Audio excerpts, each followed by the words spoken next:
So hello friend, welcome back to my channel. आशा करता हूँ आप सब बहुत अच्छे होंगे। तो इस वीडियो में हम डिस्कस करेंगे very important MCQs of Indian geography. Indian geography के कुछ इंपॉर्टेंट क्वेश्चंस देखेंगे जो कि क्लास 4 के लिए काफ़ी इंपॉर्टेंट है। तो कुछ इसी तरह के एग्ज़ाम में आपको क्वेश्चंस देखने को मिलेंगे, मिलते जुलते होंगे। मे भी इसमें से कुछ क्वेश्चन जो है आपको एग्जाम में जो देखने को जरूर मिले। तो स्टार्ट करते हैं हमारा सेशन क्वेश्चन नंबर फर्स्ट के साथ। तो क्वेश्चन नंबर फर्स्ट है, which of the following river originates as well as ends in the territory of India. तो आपको ये बताना है कि इनमें से कौन सी रिवर ऐसी है जो इंडिया में ही ओरिजिनेट होती है और इंडिया में ही एंड हो जाती है। ठीक है, मतलब इंडिया की बाउंड्री के अंदर ही उसका स्टार्ट होता है और उसी के अंदर ही वो ख़त्म हो जाती है, फिनिश हो जाती है।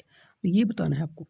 तो इसका है ऑप्शन देखें जरा आप। तो अगर आप इंडस को देखें तो इंडस जो है वो इंडिया में ओरिजिनेट नहीं होती है। इसका जो सोर्स है वो आपको पता है तिब्बत में है। वहीं अगर हम बात करें चिनाब की, तो चिनाब जो है इसका सोर्स, इसका अगर हम एंड देखें तो ये पाकिस्तान में निकल जाती है। ठीक है, फिर अगर हम बात करें गंगा की, तो गंगा जो है ये चली जाती है, इंडिया से बाहर चली जाती है, बांग्लादेश में चली जाती है। और अगर हम बात करें चंबल की, तो चंबल एक ऐसी रिवर है जो इंडिया में ओरिजिनेट होती है और इसका एंड जो है वो भी इंडिया में ही है। तो ध्यान रखना इस चीज़ का, चंबल जो रिवर है ये इंडिया में ओरिजिनेट होती है और इसका एंड भी इंडिया में हो जाता है। तो इसलिए इसको बोलेंगे ये वो रिवर है जो इंडिया में ओरिजिनेट होती है और इंडिया में ही एंड हो जाती है। चंबल जो है को ध्यान रखना है। तो क्वेश्चन नंबर 2 की ओर चलते हैं। Which of the following river is known as Dakshin Ganga. तो मुझे लगता है आपको ये क्वेश्चन आता होगा। दक्षिण गंगा जो किस रिवर को बोला जाता है? तो दक्षिण गंगा जो है गोदावरी नदी को बोला जाता है। तो इस चीज़ का आपको ध्यान रखना है, गोदावरी नदी को दक्षिण गंगा बोला जाता है। क्वेश्चन नंबर 3 है, at which place Alaknanda and Bhagirathi meet and take the name of Ganga. मतलब ऐसी कौन सी जगह है जहाँ पे अलकनंदा और भागीरथी दोनों मिलके गंगा बन जाती हैं। मतलब वो दोनों मिलती हैं और वहाँ से एक रिवर बन जाती है और उसका नाम गंगा पड़ जाता है। उस जगह को किस नाम से बोला जाता है? तो उस जगह को बोला जाता है देव प्रयाग करके। ठीक है, तो आपको याद रखना है, देव प्रयाग में अलकनंदा और भागीरथी मिलती हैं और वहाँ से जो रिवर बनती है उसको गंगा बोलते हैं। वही गंगा के नाम से जानी जाती है और वहीं पे कुंभ का मेला होता है, इसको बोलते हैं Dev Prayag.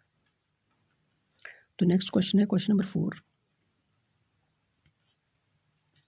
Shining surface of sun is called. सूरज का जो चमकता हुआ सरफेस है उसको हम क्या बोलते हैं? तो उसको बोला जाता है फोटोस्फेयर। याद रखना आपको, इस तरह से क्वेश्चन पूछ सकते हैं कि shining surface of sun is called. ठीक है, तो सूर्य का जो चमकता हुआ सरफेस है उसको फोटोस्फेयर बोला जाता है। क्वेश्चन नंबर 5 है, which is the smallest planet of solar system. तो सोलर सिस्टम से भी आपको एक आधा क्वेश्चन जो है जरूर देखने को मिलेगा। तो स्मॉलेस्ट की बात करें तो स्मॉलेस्ट प्लैनेट जो है सोलर सिस्टम का वो है मरकरी। तो इससे क्या पता आपसे ये पूछ लें कि largest planet of solar system बताइए। तो लार्जेस्ट की बात करें तो लार्जेस्ट जुपिटर है। तो इस चीज़ का भी आपको ध्यान रखना है। और भी बड़े सारे क्वेश्चन जो है इसमें से आपको देखने को मिल सकते हैं। क्वेश्चन नंबर 6 है, light from moon takes dash to reach earth. Moon से अर्थ तक आने के लिए लाइट कितना टाइम लेती है? तो ऑप्शन आप देखें जरा। तो इसमें जो टिक करो आप राइट ऑप्शन है वो हो जाएगा आपका option number A, that is 1.3 second. चांद से अर्थ तक आने में 1.3 सेकेंड्स लगते हैं लाइट को। तो क्वेश्चन नंबर 7 है, ये भी काफ़ी इंपॉर्टेंट क्वेश्चन है। GI tag is valid for how many years. आपको पता है जीआई टैग दिया जाता है किसी भी एक मतलब किसी लोकल चीज़ को। जैसे मान लीजिए कि कश्मीर के जो शाल हैं उनको जीआई टैग मिल गया, जैसे कश्मीर का जो केसर है उसको जीआई टैग मिल गया है। तो वो कितने साल के लिए वैलिड रहता है? तो इसका जो राइट ऑप्शन है that will be option B, 10 years. GI tag जो होता है वो 10 साल के लिए वैलिड रहता है। क्वेश्चन नंबर 8 है, Shipki La pass is situated in which state. तो पासिस से आपको एक क्वेश्चन जरूर पूछ सकते हैं, तो इसलिए आप जो इम्पोर्टेंट पासिस हैं इंडिया के उनको जरूर देख लें। और क्या पता इसमें से आपको जम्मू और कश्मीर का ही पास पूछ लिया जाए कोई। तो शिपकिला पास जो है वो इंडिया में कौन सी स्टेट में लोकेटेड है, आपको ये बताना है। तो इसका जो राइट ऑप्शन हो जाएगा वो हो जाएगा हिमाचल प्रदेश। शिपकिला पास जो है वो हिमाचल प्रदेश में पड़ता है। तो इस चीज़ का ध्यान रखना है। क्वेश्चन नंबर 9 है, which is the largest populated UT of India. तो हमें यूटी की बात करनी है कि मोस्ट पॉपुलेटेड यूटी कौन सी है इंडिया की, तो मतलब यूनियन टेरिटरी में सबसे ज़्यादा पॉपुलेशन किसकी है। तो अगर ऑप्शन देखें तो इसमें जो राइट ऑप्शन है वो आपके दिमाग में मे भी आ जाए कि हम जे.एंड.के को टिक करें, पर जे.एंड.के जो है वो लार्जेस्ट पॉपुलेटेड नहीं है। Delhi is the largest populated UT of India, because Delhi की जो पॉपुलेशन है वो जम्मू कश्मीर से ज़्यादा है। दिल्ली की जो पॉपुलेशन है अकॉर्डिंग टू 2011 सेंसस वो है 1.9 करोड़ के करीब, ठीक है। और अगर हम बात करें जम्मू और कश्मीर की तो वो है 1.25 करोड़ के करीब करीब। तो दिल्ली की पॉपुलेशन जो है ज़्यादा है, इसलिए दिल्ली हो जाएगा इसका राइट ऑप्शन।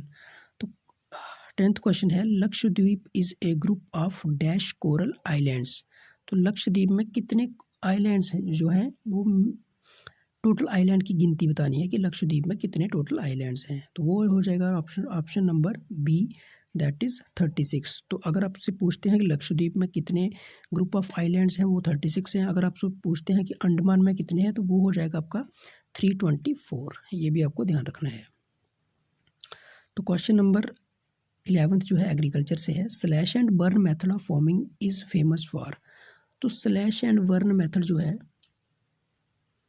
वो किसके लिए फेमस है, किस एग्रीकल्चर में इसका यूज़ किया जाता है। तो अगर आपने फार्मिंग का थोड़ा सा अच्छे से डिस्कस किया होगा, इसको अच्छे से अपने डिटेल में स्टडी किया होगा, तो आपको पता चल जाएगा कि स्लैश एंड बर्न मेथड जो है वो ये यूज़ होता है जूम कल्टीवेशन में। तो जूम कल्टीवेशन जिसको हम शिफ्टिंग कल्टीवेशन बोलते हैं, इसमें स्लैश एंड बर्न मेथड जो है वो यूज़ होता है।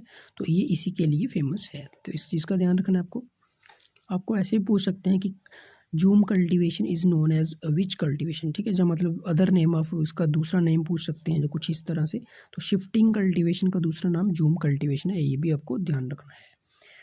क्वेश्चन नंबर 12 है rabi crops are grown in the month of. Rabi की जो फसलें हैं वो किस मंथ में उनको उगाया जाता है, उनकी खेती की जाती है। तो इनको खेती की जाती है सितंबर और अक्टूबर में, और इसकी जो कटाई है वो आपको पता है मार्च और अप्रैल के बीच में होती है। तो ये चीज़ आपको ध्यान रखनी है।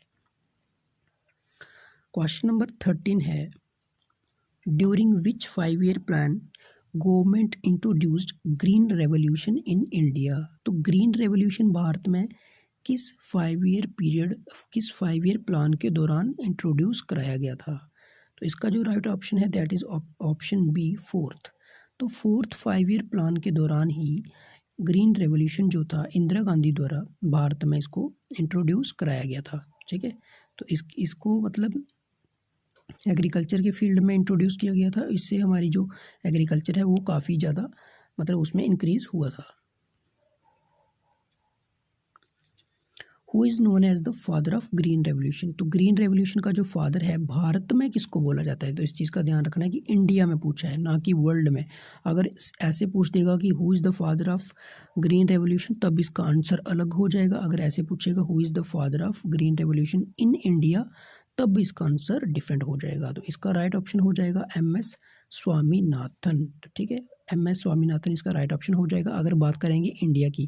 तो अगर ऐसे पूछेंगे कि who is the father of green revolution, सिर्फ इतना ही पूछा है अगर इतने तक, तो इसका राइट ऑप्शन हो जाएगा ऑप्शन ए। तो इस चीज़ का ध्यान रखना है कि अगर इंडिया की बात करेंगे तो ऑप्शन लगा दोगे आप MS स्वामीनाथन।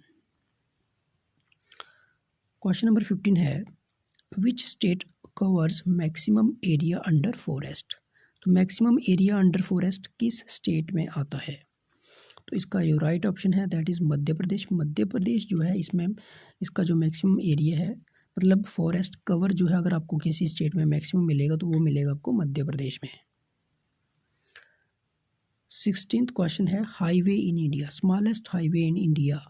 तो मे भी आपको हाईवे से रिलेटेड एक आधा क्वेश्चन जो है वो भी पूछ सकते हैं। तो इसका राइट ऑप्शन हो जाएगा option A that is NH47A is the smallest highway of India. Question number 17 है largest port in India Jawaharlal Nehru is located इन।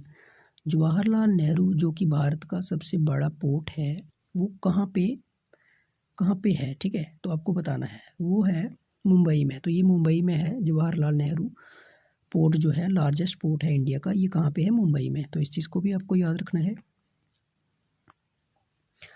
अब कैपिटल ऑफ लक्षद्वीप, अब क्योंकि आपको आपके टॉपिक में, आपके सिलेबस में ये भी एक टॉपिक है कैपिटल एंड स्टेट्स करके, तो ये कैपिटल्स जो है याद रखना काफ़ी इंपॉर्टेंट हो जाता है। तो कैपिटल, लक्षद्वीप की कैपिटल कौन सी है? तो लक्षद्वीप की कैपिटल का नाम है Kavaratti. Kavaratti is the capital of Lakshadweep, तो ये आपको याद रखना चाहिए। नेक्स्ट क्वेश्चन है कैपिटल ऑफ पुडुचेरी। पुडुचेरी की जो कैपिटल है वो कौन सी है? तो देखिए, पुडुचेरी की जो कैपिटल है उसका नाम है पोंडीचेरी, या फिर उसको पुडुचेरी ही बोलते हैं, अदरवाइज पोंडीचेरी बोल सकते हैं। ठीक है, तो ये याद रखना है, सेम ही कैपिटल है इसकी।